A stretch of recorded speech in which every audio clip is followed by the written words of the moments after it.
to the. And so in this book, they try to test his theories to see how they hold. I've not read the book yet, so I don't know what the conclusions are, but I know that they think well enough of David's approach that they've dedicated a whole research agenda to exploring its implications for history. So I'm hoping that Professor Weisweiler will be able to join us after the holidays. He's too busy between now and the new year to be able to attend, but we're going to be working on bringing him in for one of our sessions later on. Let's see how we're doing. That's 3:04 at my time. I'll wait another moment and then we can start.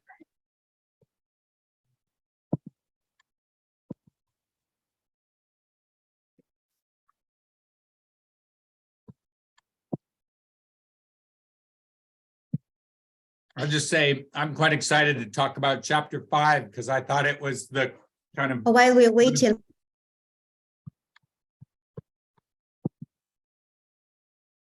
Okay, yeah. Oh, let me let Monica in.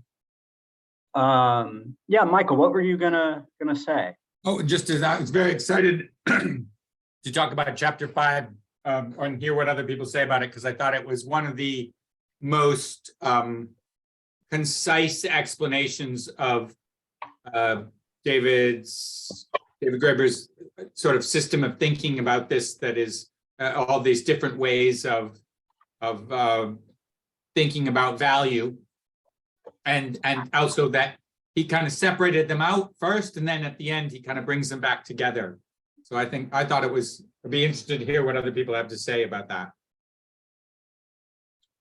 Yeah, you know, one thing that struck me in going through the 2 chapters this week, I haven't read the book since reading Dawn of Everything. So over the summer, I finished reading Dawn of Everything, which I'm still reading it because it's such a challenging book.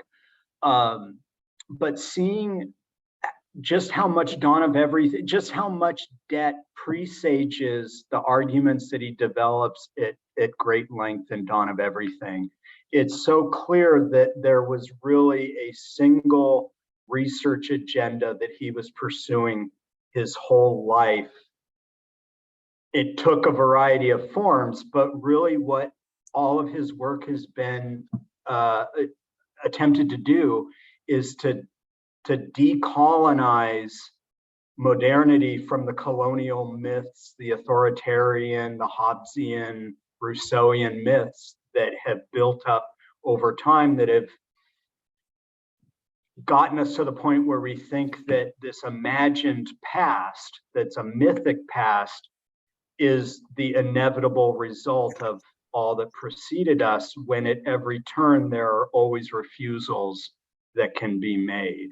And seeing him illustrate that in these in this early work compared to Dawn of Everything, is just really nice to see how these dots will end up connecting, and just how, in my view, how strong the framework holds, because it consistently reveals elements of social obligation and power and communism and sociality and exchange and hierarchy in ways that traditional approaches, in my opinion, haven't been able to. So yeah, chapter 5 is the overview of laying out this system as really a moral framework. And it's a moral framework that ultimately, according to Graeber, rests on either the view that we are evil by nature, and that our baser instincts need to be controlled by an authoritarian, a king, or the Rousseauian position, which is it would be wonderful to be free, but because we live in a society, we're therefore unable to be free, even though we aspire to freedom. We can only do a just so kind of freedom. And that gets, of course, revealed over centuries of time in Dawn of Everything, but in Debt, he sticks to the foundations of so-called civilization and showing how they're constituted in violence rather than culture.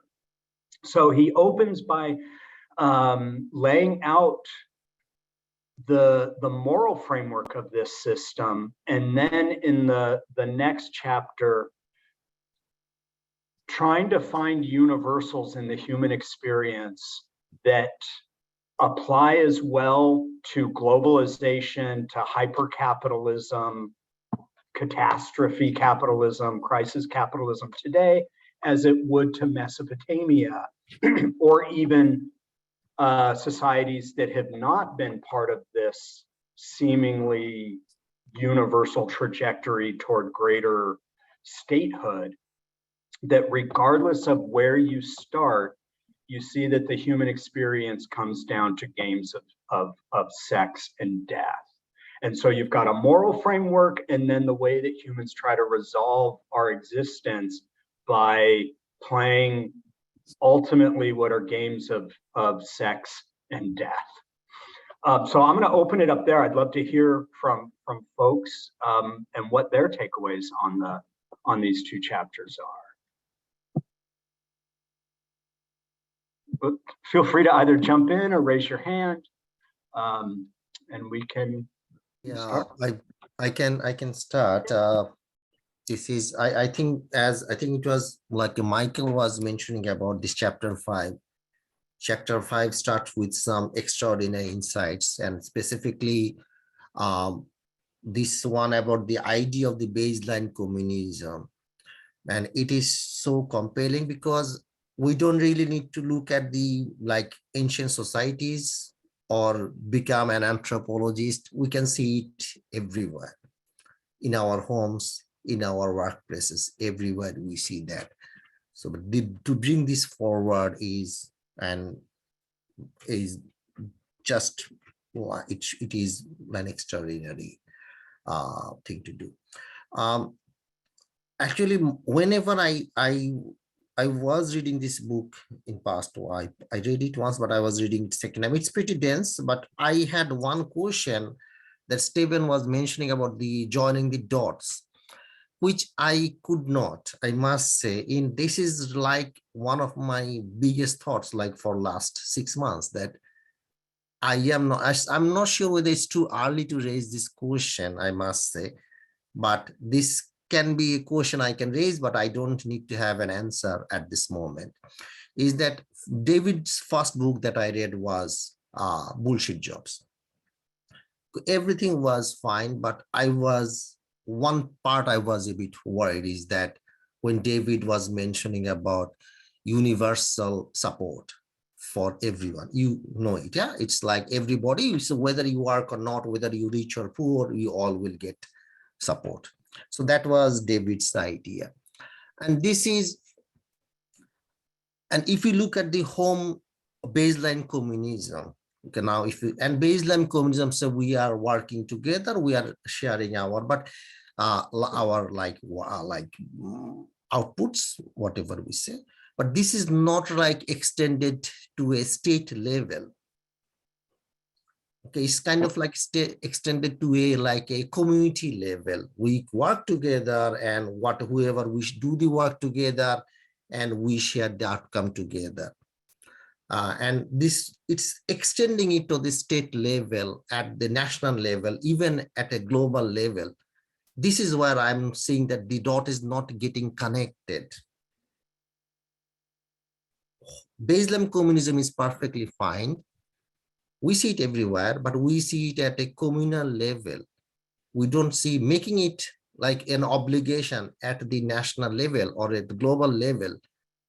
That is, like, if to put it bluntly, think about, if I don't know someone, what is my obligation to that person? I really have no obligation to that person if I don't know it. And this is historically true for all the examples.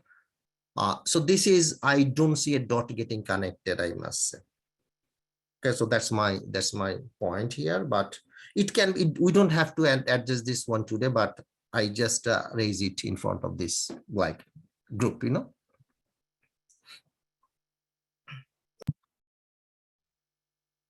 Hey, Michael. Yeah, so I'll just jump in. So it outlines these three frameworks, and I was interested in the naming of communism, right? He didn't say gift economy, so that's something that was very confusing to me, because I always think, oh, the gift economy is the great thing. We're all just giving gifts and it's all free and it's all sharing. And and I think there is a bit of a history of that when you look at some gift economies as having some problematic frameworks. And then also this name of reciprocity, or the exchange framework. Because normally in common language, the word reciprocity seems like a good word to most of us, to me anyways, right? Reciprocity is, oh, I give you something and you also give me something. And it was interesting because he kind of works very carefully to say he's not really for that word. And that word has its own history in economic theory. So he's naming one is this sense of in baseline communism is not what he calls state communism. And he actually goes and says that would probably be a big problem. And that's what your remarks are, Mehdi, that you can't, envision that. I mean, what one can say about one's obligation to people that one doesn't know is one shouldn't ruin their life. So if I live in a country that has a high carbon output, I'm in some ways destroying their life, and maybe it's my moral obligation.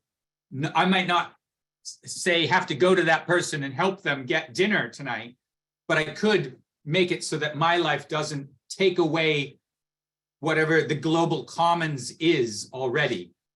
And I think that's maybe preserving the global commons and saying that's an important thing is maybe different from the argument about universal basic income, which is much more of a government thing, and it's designed within a framework of a state.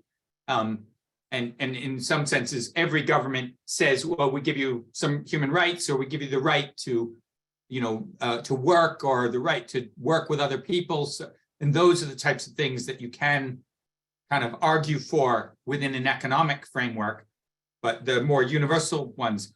And so I was just interested that the difference between, so communism was in some sense, like Mehdi identified, it's a very small thing. It's the example of, hey, pass the wrench. Could you hand me that? No one says, what's in it for me, right? Whereas in exchange theory, you are actually thinking about, well, what do I get from this? And the difference maybe is the temporality of the relationship. If you're in a permanent relationship, you want to help people because you're going to run into them again. So maybe it's much more easy to be communism. Maybe that's explaining it using reciprocity, but it's still very obvious. Even though like you just help people because that's your ethic, and the world works because of that. Whereas but you're also going to see them again. Whereas in an exchange, you trade and then you might not see them again at all. So you don't really care what happens to them. You get as much as you want and they get what they want. And that's this kind of theoretical framework. In most experiences, we never run into people that we're never going to see again. I mean, sometimes we do, but like you meet someone on the train and you help them, but you're never going to see them again.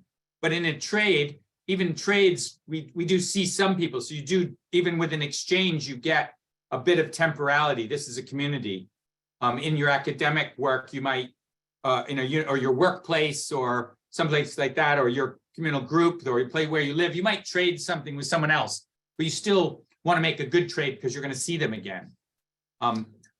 so I found the choice of the word reciprocity confusing.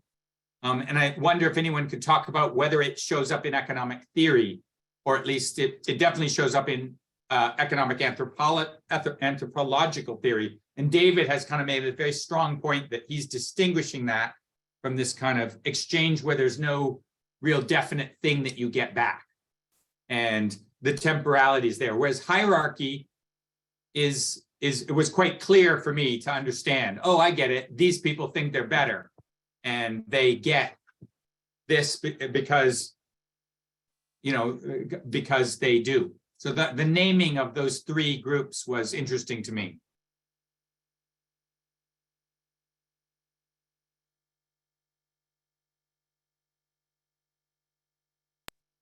Hi, Stas. Hi there. I'm new to this crowd. Hello. I've been lurking for a while on the background. Yeah, going through the chapters, really, the book full, and these chapters specifically are just full of insights. Commenting on all of them will usurp all the times. But just two previous speakers. Baseline communism. Yes, this is one of the strongest point of entire thing. And what I find like eloquence and compressedness of idea in this explanation. There is a passage where David explains that baseline communism is when from each to each by abilities applies unless people consider themselves enemies. This is like to connect this to wider picture. That is, to scale baseline communism is to give up the right to choose your enemy. It is what happens when you summoned to the army. Like scale up communism necessarily creates basically kind of military unit. And to lesser degree about reciprocity. Yes, this the David has a book about values, which I'm still going through that. And the foundation and bigger context about reciprocity and how idea evolved and was influenced seems to be in that book, but it is much less audience friendly, so it takes more effort to work through unless you're anthropologist, which I'm not.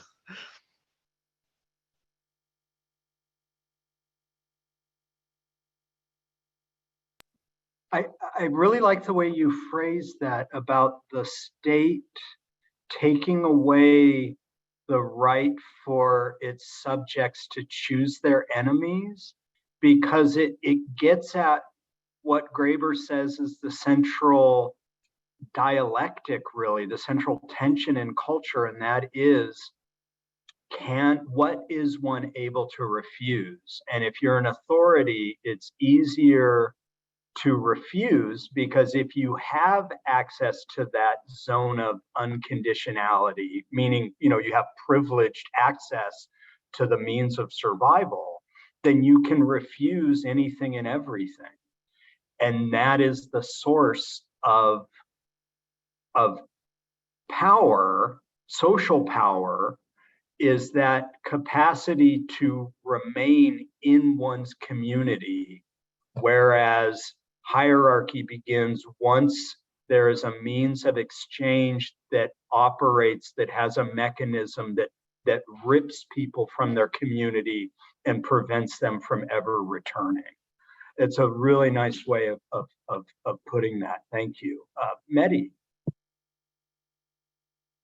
Like to share that about the reciprocity was mentioned. So there is like a very famous researcher named Ernst Fair, and his colleagues, they have done some work on reciprocity and fairness in economics context. So I have shared the link. So just you can look at it, and also it will refer you to other reading materials. Thank you.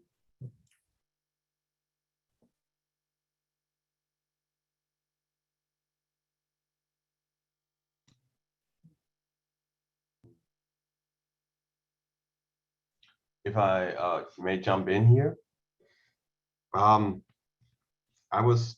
I reread those chapters, I was struck by a similar thought than you mentioned earlier, Steve, when you said the connection to the dawn of everything, which I've also read earlier this year, especially when the big question is not all, first of all, I think the goal of all these efforts Graeber made was he was looking for a way out.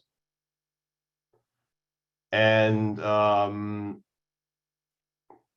it's a sentiment I can easily share. And the connection I saw is like the end of the dawn of everything. He says, like, where did we go wrong? You know, how did we get stuck where we got stuck? I mean, this is also kind of the question, that because that is basically the moment when we got stuck. And the end of dawn of everything, he's got this guy, his name is, I think, Franz Steiner. And he said, where was the moment where things went wrong? And he establishes these 3 freedoms and says, you lose the freedom to move away. And then people who kind of get taken care of by somebody who has the means, but cannot move away anymore. And that's the beginning of it all. It's where charity goes awry, so to speak. Yeah. So, and then you have the unmoored people, you know, because for that to work, you have to unmoor people from their society and their position of inequality, of equality. And once you lose that, you know, you're in debt when you're not equal anymore. This is basically where everything has gone wrong. And I don't know, I'm kind of maybe leaning hard on it. It seems a bit dialectic to me, because the roots of the bad thing are already inherent in the good thing. So if you have the human society, the human economy, you know, it's the same time, it's already, the other thing is already in there. And then, you know, the weight gets redistributed and then everything goes wrong. And we kind of got stuck in there. Yeah. And that's when violence then emerges and you can kind of keep this going. Because once you lose the equality, you know, someone will have more weight. And this also seems to be like a process that has repeated itself within our own history. One example that came to my mind was Karl Polanyi and his theory of the double movement. Because what happened in the English Industrial Revolution, he said there was like a laissez-faire economics and an unmooring of the traditional values of society that got ripped up so the new market could take root. And then there was, you know, when social forces kind of to some degree reasserted themselves and people got re-embedded. And so you have this on a, it's like a movement within a movement. So it's already bad, but within the bad wave, there's like a small uptick and then it goes down again. And we've been going back and forth within that the whole time. And these all these kinds of thoughts kind of came to me when I reread that chapter the last couple of days.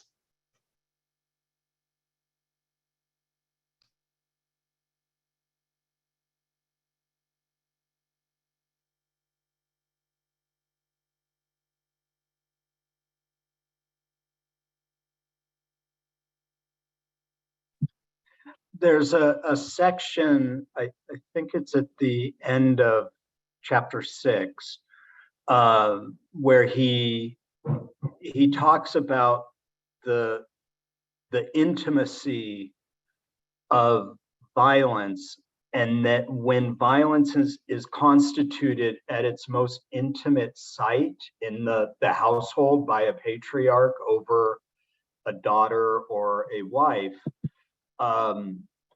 what's happening there is Graeber doesn't identify it as such, but he does elsewhere in his work. In other words, it's a symbolic inversion. And so the intimacy is an inversion of the externality that the violence is allowing to have happen.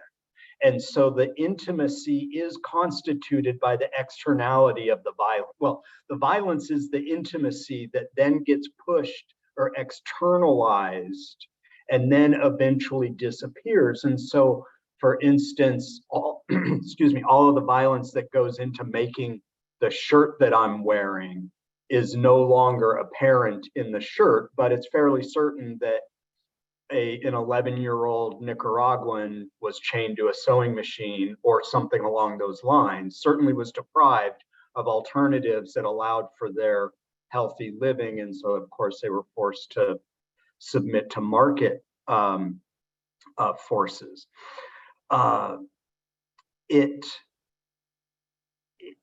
I find it very analytically helpful because it shows that at every moment where there is a constituting factor, there's what gets constituted externally outside of it. And so it's ultimately a very dialectical kind of analysis, because it's always showing that any step has in it an anti-step that wasn't taken at a particular moment. And that anti-step is the possibility in real time of other worlds being possible. But of course, if one submits to violence or can't find a way out, or there is no way out, then we are ultimately submitting to violence, even if we aren't aware of it. And yeah, it's such a valuable contribution.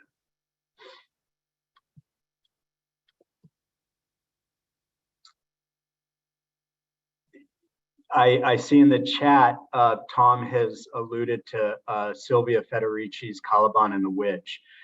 Absolutely. I believe, I know that she was a big influence on Graeber's work. I don't remember if he cites her specifically in this book, but yeah, he followed her work.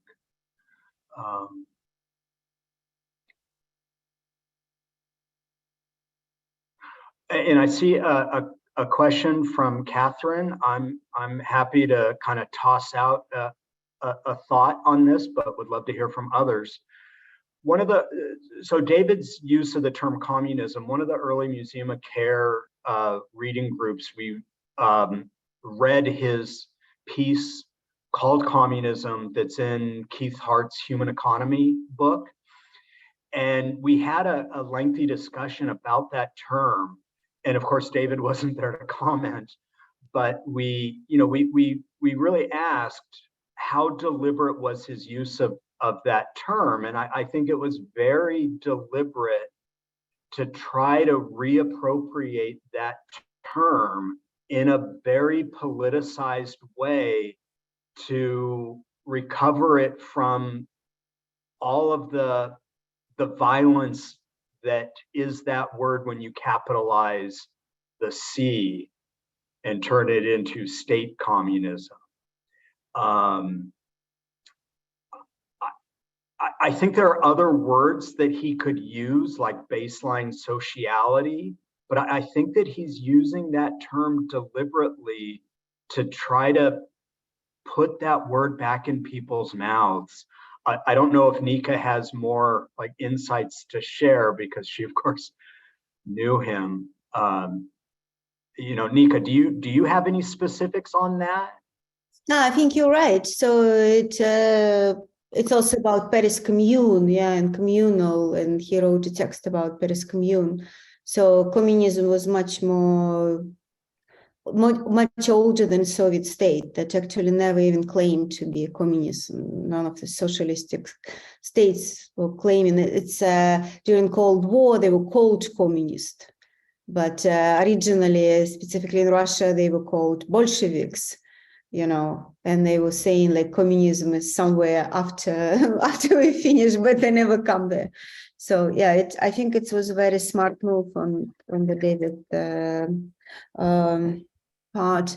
And also he was writing, he wrote in this chapter that I forgot, he's writing that he's amazed there's nobody actually doing sociology of everyday communism that is actually could be such a big field.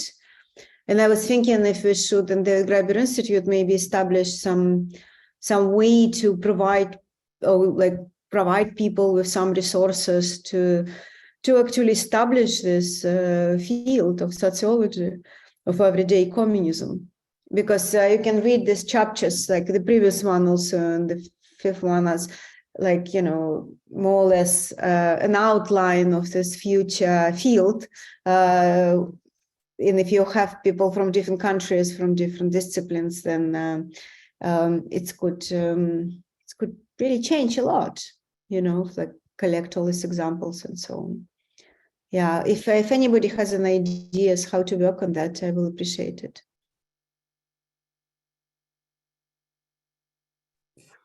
About that, Nika, you mentioned about different country and different cultures. One of the things actually, whenever I read David's book and I look at his examples, like from my own upbringing, and I can mention it. I have originally come from Bangladesh, and the way I can see the society was running when I was growing up, and I can see a lot of similarities with these examples that you would provide.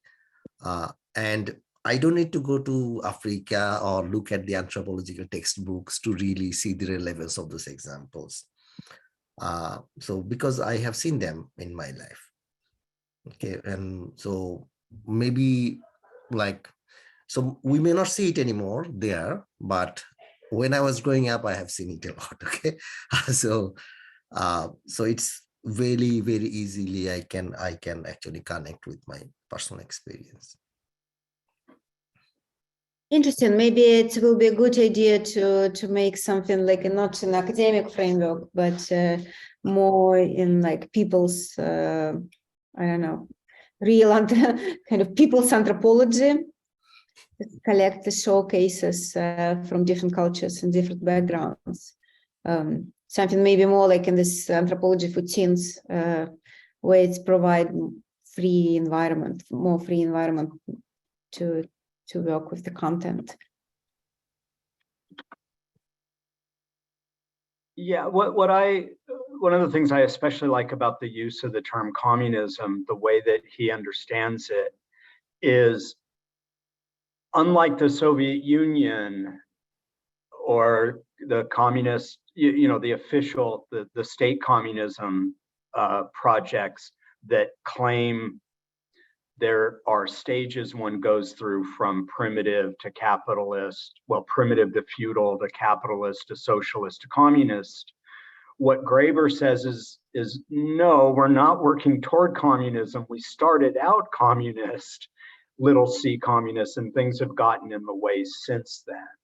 And so he completely throws aside the kind of teleological reasoning that even most, I would say, leftist historians still operate from without them even really knowing it, because they will still often hold on to this Rousseauian ideal of a redemptive future.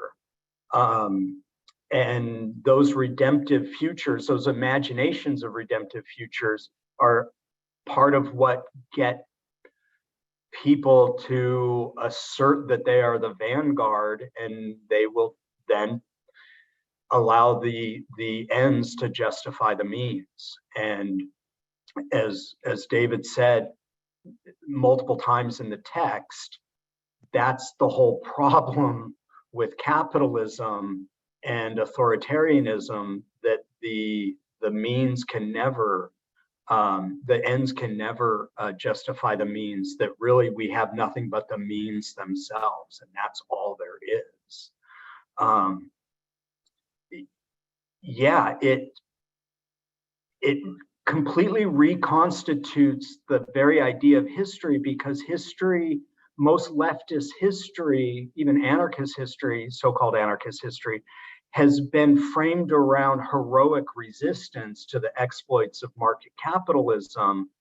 Not that that's inaccurate, but that's reinforcing the problem if you assume that a vanguard is necessary in order to redeem this redemptive future. And that's only reinforcing the very process that is solidifying us in these structures of violence. Yeah, it's a project that I think can reframe the way that we understand history, because history isn't so much about resistance. It's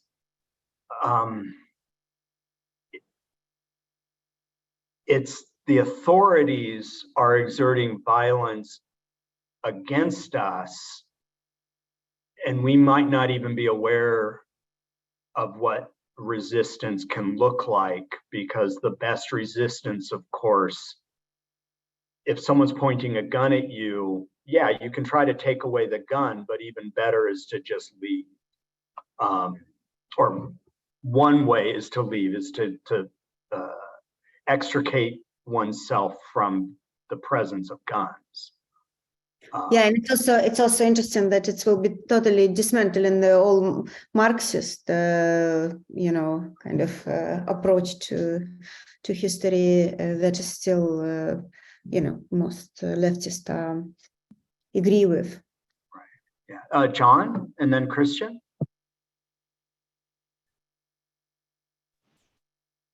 Hello. Riffing on the concept of communism that we've been talking about, it reminded me of Abdullah Öcalan's some of his theories, and I wonder if there are any direct connections. I know David was familiar with him. I think from a high level, as far as I understand, Öcalan says that there's like something called, I think it's called like democratic civilization, and it's sort of like the heritage of humanity. And at some point there started to be developed like a centralized state system that starts extracting value from that system. But yeah, I wonder if anybody has any thoughts about that. Like when I think of communism in this context, I think about it as like a source of like regenerative wealth in society. It's like a system that is like can last forever, and it's sort of like very positive, or maybe that's just too touchy-feely. I don't know, yeah, and especially in the context of reading it with the dawn of everything, where sometimes I think like, wow, there may have been like almost 200,000 years of this sort of culture sort of embedded in us, and 5,000 years is a long time, but there's just sort of like it could just have been relatively recently, and sort of our, like there's a deeper nature to us that's being covered up, which, yeah, I wonder if anybody, maybe, I don't know if anybody is familiar with Abdullah Öcalan's work, but yeah, and also just briefly on the topic of whether there is a sociology of this area, like Öcalan proposes something called a sociology of freedom. That's one of his books.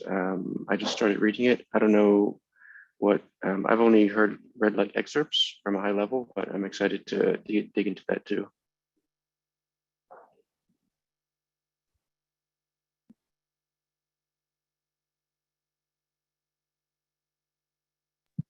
Christian?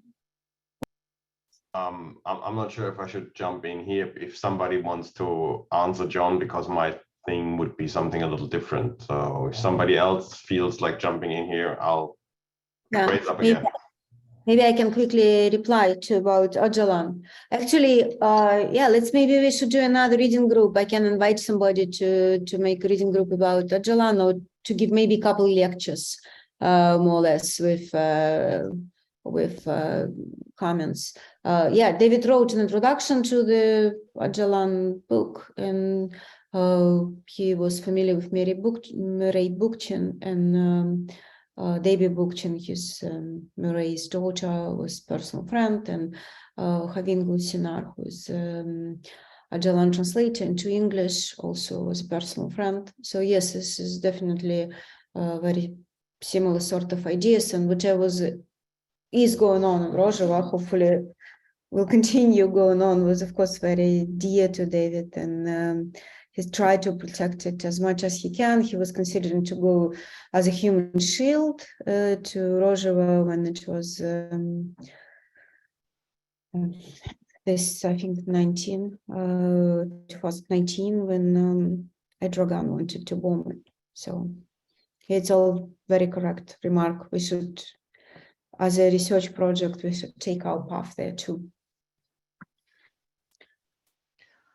Maybe I can try to quickly connect, if I understand John's point, to the same terminology as David uses. So there are three ideas that are stepping stones. First is exchange as a system to end relationship. So value disappears when exchange happens. Then there is that is right in fifth chapter here. Later in the book there is and outside of the book there is idea that capitalism is basically a system of managing these microcommunisms. So you have one-to-one relationship of communisms or other kind of relationships where something meaningful can be produced, something that people find meaningful can only be produced in a context where relationships do not get destroyed on every transaction. So if you combine these, you end up in situation in multiple of one-on-one relationships produce something that people cherish, so people find valuable, and it gets appropriated. And once it gets appropriated, it can be redistributed using system of equal exchange, market system, but it can never produce anything that is valuable in itself. What is valuable needs to be produced in that communistic or any other kind of relationship, which isn't equal exchange. Because the moment, like the labor theory of value, right? The value, like worker producing value. Worker is an interface when whatever value was produced by distributed system gets appropriated and later becomes possible to redistribute it using equal exchange without ever thinking who produced it. So that was a point, if it makes any sense.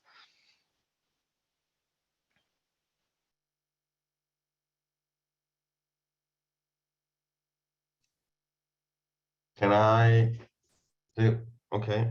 Sorry if I jump back a little bit now. One thing that just came to my mind in a way is with the debt doesn't always mean the same thing. Like debt in a human economy is a way to constitute society. Debt in a commercial economy is a way to rip society up. And he had all these examples, like for example, I think it was the TIFF, one of the others, where all these women travel around the countryside, exchanging minuscule gifts. Everybody's in debt to everybody, so they create society by being indebted to everybody else. And as long as you have a human economy that isn't really that bad, it's only once that gets used in a commercial economy that becomes truly destructive. But in order to get this, it's also necessary to have markets. You need to rip up society first, because you have to get rid of all these pesky human bonds, right? So you can move to exchange, so to speak. And this is also true when you think about the things. I mean, you need to have markets, you need to rip up society. To have slaves, you need to rip humans out of society. And once you move up there, the relationships all change. Yeah. So in a way, that is not only negative.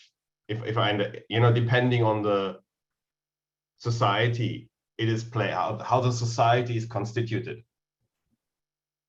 If I understand this correctly, I'm just, thinking out loud here.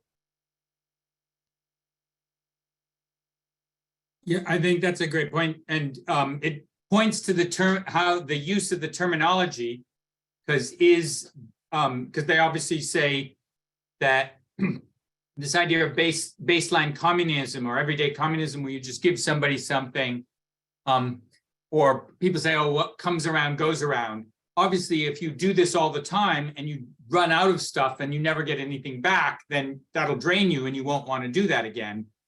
So at some level, then some people have argued that reciprocity is a really good thing, that people give and get back. But David has talked about exchange economies and kind of defined them in this particular way. But again, it's particularly when you have markets, rather than small scale human economies, then that sort of reciprocity becomes much more of a problem. I kind of just note on page 120, they said, what then is debt? So he spends all this time explaining communism, this baseline communism, then exchange or reciprocity, and then hierarchy. And I've just flag out the word precedent. He said hierarchy is determined by precedent. So we haven't really talked much about that. But what's interesting is his book is about debt. And on page 120, he said, what then is debt? Debt, and then on the next page, he says, debt is really something to a creature of reciprocity. That in reciprocity, you have an exchange between two equal people. And for a moment, somebody owes something back and they either can't repay, or at least they can't repay for a while. So while they're in debt, they agree to suspend their equality. And that's why it's a moral issue, because they're saying morally, you're bad because you can't pay back. And so now you're less, and it's morally right that you're less. And this is how these systems of exchange with debt, where you suspend your equality for a minute. But it's because you started off as equals that you then have to claim, well, I'm an equal, so I would definitely pay you back. And then you can't pay the other person back. And that's what allows them to kind of have more power over you. And just to flag the book that he wrote on, what do you call it? Towards an anthropological theory of value. A lot of this is gone into in a lot more detail there, but he's not, his focus is in debt, and he doesn't lay out his whole system as clearly as he does in this chapter 5. But I think there's a lot to be done by looking at the temporality of relationships in that, and looking at how the object that is exchanged has a history of the social relationship embedded in it.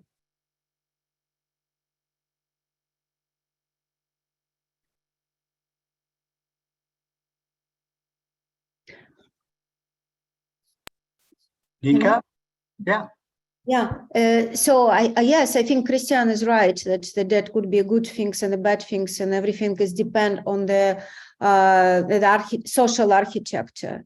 And he's also talking, David is talking about many societies that deliberately put in the social architecture some mechanism preventing the social violence happening in this particular way, and it's throughout, like, all his writings, he was constantly talking about that. And so when we were writing this book about kings, he specifically was talking about the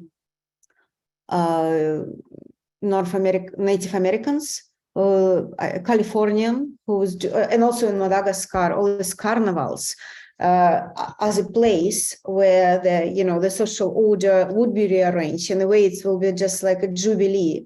So whoever was the least in the society, like in Madagascar, during these carnivals, like the homeless woman, old woman would become queens, and everybody for a couple of days have to obey their wishes, And also the clowns in California, they would be allowed to do all kind of crazy things, like, undress people, put them into water, push them around during the certain periods. So also in Dawn, he's talking about the seasonality, where the social order would be rearranged. In any case, the one of the really working solutions looks like for the social architecture that allow for the human freedom is not to be fixed. So there is no idea like in state communism, or in a way in the Marx communism, where you have like a precise recipe of how you should act, like what happens in the past and what's supposed to happen in the future. But if you allow humans constantly to reorganize themselves for certain mechanisms, then no fixed order would be able to grasp us, kind of.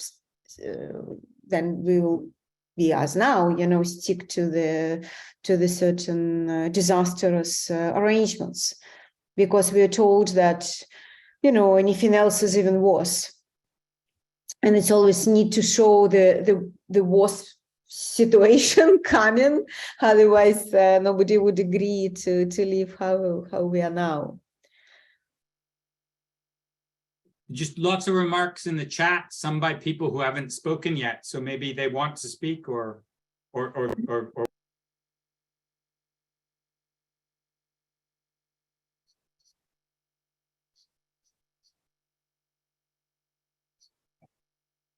Barbara?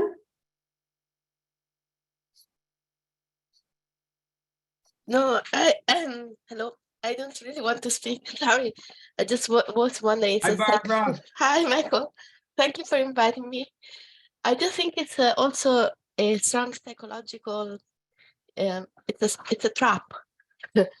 No, a psychological trap, feeling in depth, and you just feel less and less, and you want to do less and less. Maybe I don't know.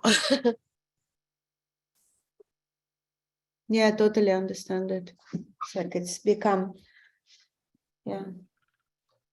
If I may, once again, if I'm hugging this, please tell me, yeah. But what I wonder about here is a little bit, the big thing that hangs over it all, of course, is the question of morality, right? Because it makes us want to do things we don't, or it makes us do things we don't necessarily want to do. And I find this really curious, because we're living in a very amoral age, right? Because it's all about, it's business, this is not, it's not personal, it's just business. This is something we all get drilled into our heads. And then all of a sudden morality emerges again. Like if you take the current conflict between Ukraine and Russia, it's a moral question for Western countries to support Ukraine. And I don't know, I have a feeling when I look back over the course of my life, whenever morale entered public discourse, I was usually powerful people wanting poor people to either pay or die or both. And that seems to be a pattern here. And the same is true with the debt question, because I remember, like, a long time ago, I read an account by some guy who was the head of the Deutsche Bank. And he got assassinated, I think in like the 80s or something, when the left-wing Rote Armee Fraktion was big in Germany. And he, at some point shortly before he was killed, went, I think, to South America, maybe Mexico, if I remember correctly. And they were talking about, you guys have to pay back your debts, right? And he also framed this as a moral thing. And then the guy, his counterpart on the other side said, how can you make me pay back the debt when that means I have to impoverish my people? And that apparently at the time struck a chord with him, and he was really reconsidering his position. And he was at the time a very powerful financial magnate. Shortly before he was killed, he said, look, in a way, I can't keep going like this. Yeah. And then all of a sudden, morality again plays a role. On the one hand, we say we should pay our debts. And on the other hand, no, you can't make me pay this debt. This is amoral to make me pay the debt. And I think you can make a pretty good case for a lot of huge debts in the world, that it's amoral to have them paid back. And yet this other side seldomly emerges. And then again, you have situations like you have Ukraine, or when you had like the war in Iraq, in the first one, when they had all these stories about Iraqi soldiers ripping out babies out of incubators to steal the incubators and take them back to Baghdad. And then it turned out it was the daughter of the Kuwaiti ambassador who had not been to Kuwait in years, fabricating these assertions before Congress to make a case for war. And it was a morale case for war again. So you see, I find it really weird. Morality doesn't play a role unless somebody powerful wants something in our society. That seems to be my observation, sorry.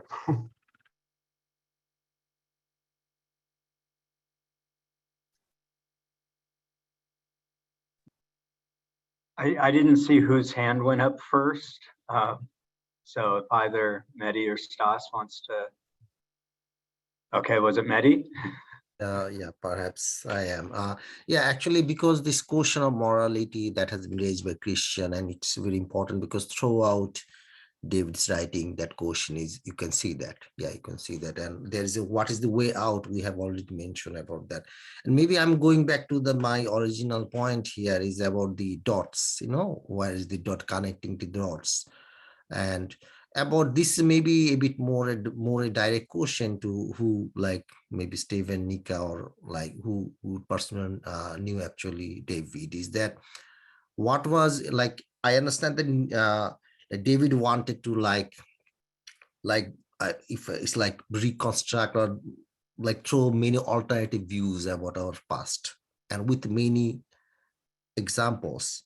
But then when we are addressing our modern life and the moral questions there, to what extent, what was David's view about the morality? Say we are mentioning about debt here, but how about paying tax? Okay, that is also a moral view. Some people who think that we have to pay tax because we have moral obligation. So what was David's view about moral positions that we have in our life, in modern world? So this was the personal view, this is my question about the dots. I'm going back to that again, is that I see that we have an idea of morality, the way we should lead our life. And David was not fully abandoning that. Even he was really abandoning many thoughts of the many ideas of the past. But you'd know it better, who like Nika, Steven, about what was David's position about like abandoning morality totally.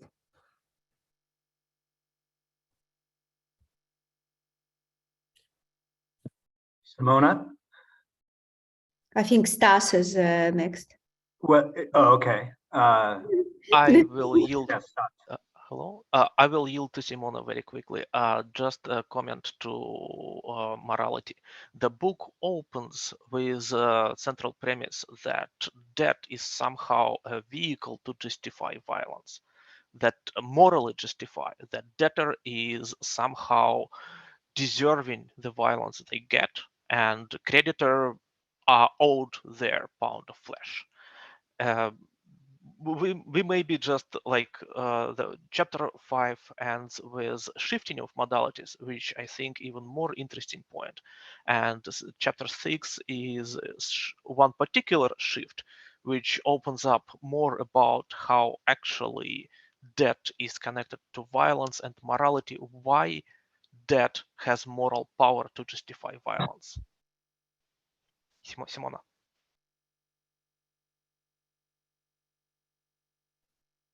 Yeah. Thank you, Stas. And sorry for being late tonight. I think David's work is all about morality, and it's definitely not about abandoning it. It's about showing how capitalism distorts our moral values and transforms them in weapons against us. That is like for debt, the ability to make promises is the very foundation of our social relationships, of our values. And when it's transformed in debt, on one side, it gives a justification for atrocious behaviors like letting children starve because you have to pay a debt, or for violence, for bare violence, like having slaves or pawns, for killing, for anything. And what he does in depth is to show how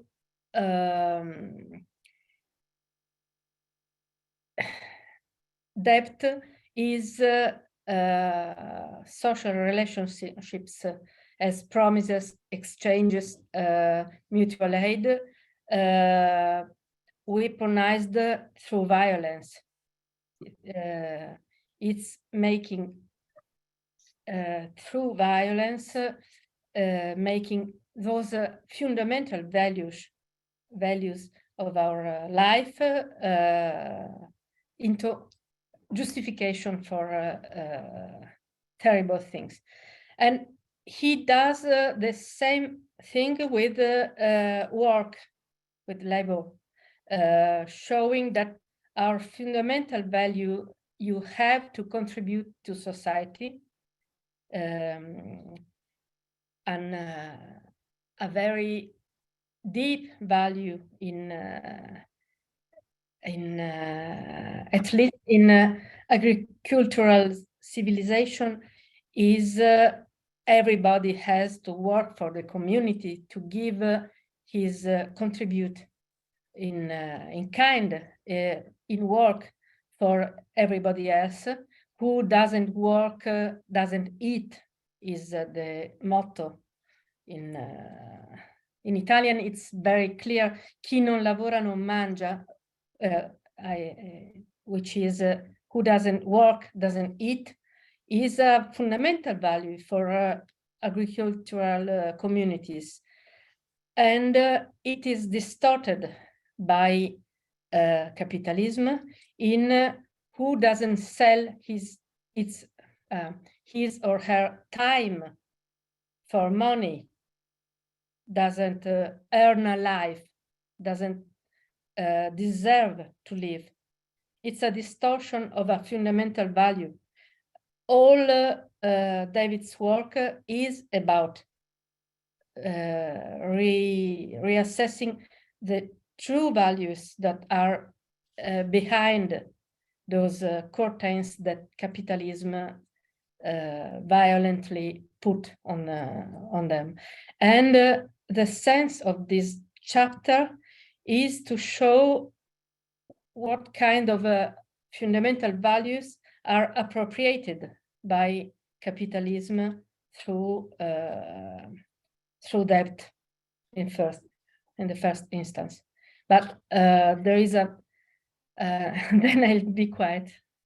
There is a strong connection between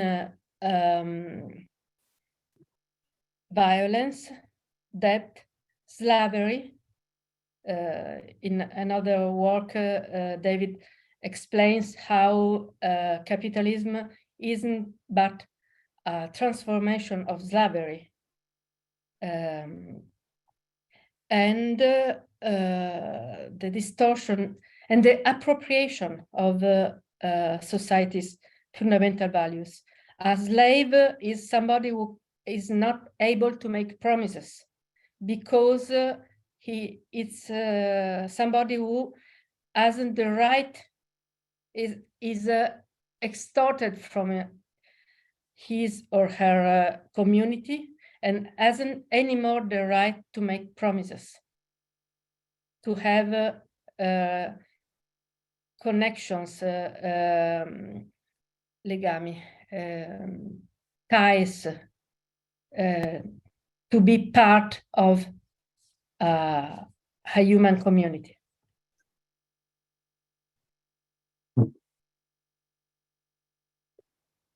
If I may, I also want to reply about taxes. I think David is in this chapter writing about the Russian criminals who was developing a system of giving the token to the people who they already robbed. So next time they meet somebody, they can show the token and say, okay, you guys already robbed me. And he was saying, okay, that's the beginning of the state, and that's the taxes. But in the same time, like beginning of taxation. But at the same time, David was disorganized by very obedient in a way that he understands that the system is complex and much bigger. And so he was trying to play it alone, with everything, with like get an academic job, publish books with big publishers, pay your taxes and so on, But like, I think he kind of clearly stated his idea what is taxes in exactly the chapter that we read today. But I also want to actually, I think maybe this comment about Bangladesh and baseline communism. And so maybe we can, if somebody interested, form a group to collect these examples throughout the world and do one of the anthropology for kids or for teens book together about communism, just contain from examples that people can contribute, So if anybody wants to work on that, please let me know.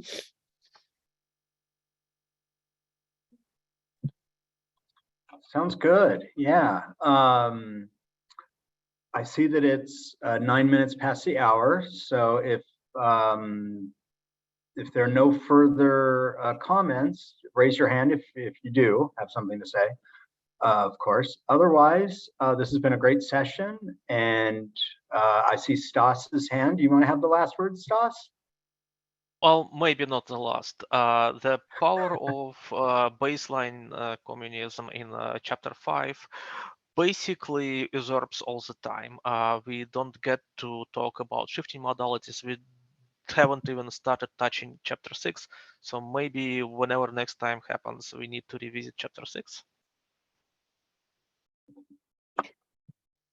Yeah, Yeah, I would vote for that because I didn't actually reread chapter 6. I didn't have time. So I will definitely ask for possibility, and especially because we will have the special guest soon. Yeah. So if maybe we can make it a little longer, we don't need to hurry. Yeah, I'm. But we'll be okay in with debt at the end if we haven't finished on time when we agreed, starting as equals, to read this book in a certain speed, and then we don't finish it, we'll be in debt. To whom? Yeah, to the To each gods. other. Well, to each other is fine. Like so long as you can forgive your own debts, it's actually fine. It's so long as there is no some other who basically can deny you forgiveness. Yeah, I like the idea of doing chapter 6 next time because we really didn't even touch on it because there's so much in chapter 5 because they're so fundamental. And I think Nika's point about, going at the speed that feels right, if it feels right, then that's the speed we'll go at, especially if we are able in January to bring in a special guest or two.